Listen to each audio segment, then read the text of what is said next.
Hi, my name is Mark Selzer, and this is the Libertarian Alternative. And my co-host today, or maybe it's I'm his co-host. I don't know. No. You're the guy. I'm just sitting in and enjoying it. Thank you for having me. I'm Dave Ruprecht. I'm the executive director of the California Libertarian Party. And we're here at the Reason Foundation today, speaking to Lisa Snell. Now, she is in charge of education research here at the Reason Foundation. That's right.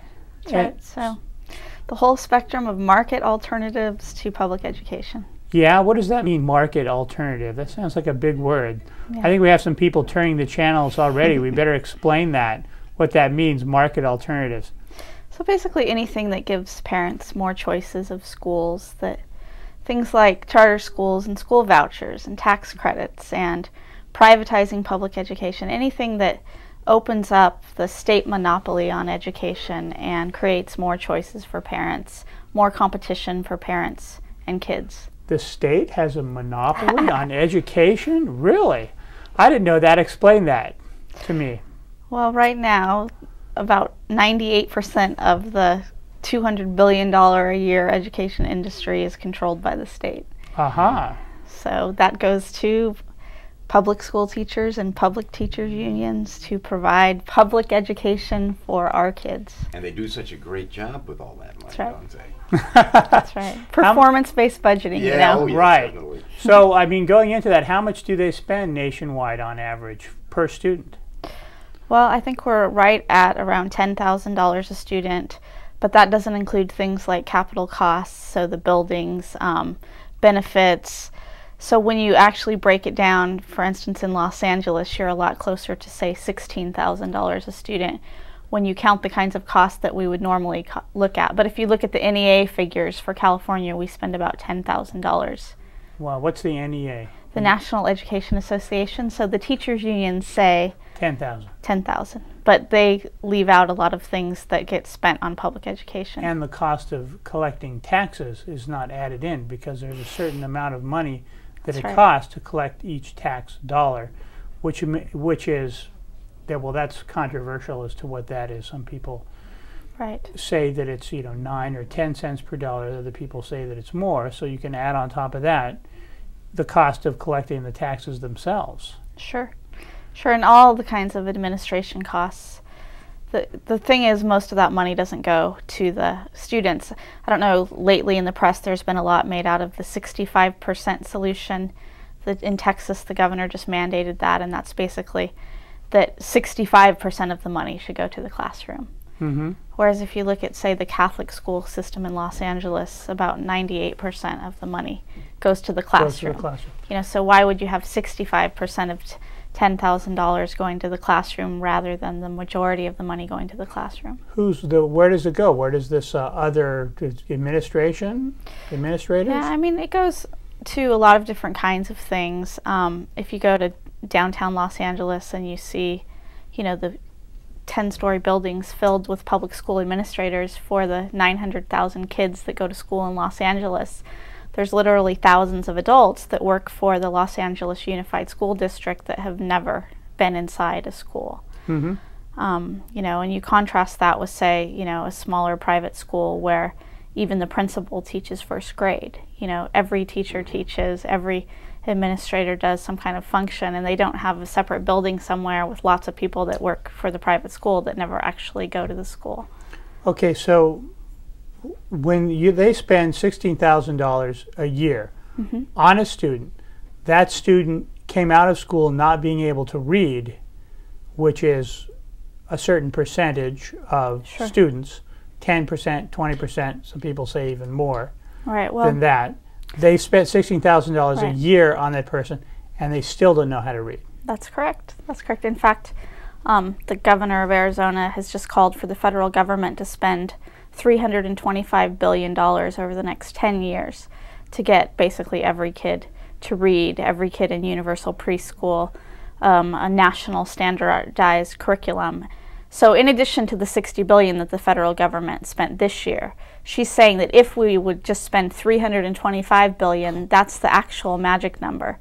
And then we would have productivity in education. And, on your point, education spending has increased basically since the 1970s six-folds, or 6 times over, and we have declining productivity in terms of SATs, standardized test scores at the state level, international tests.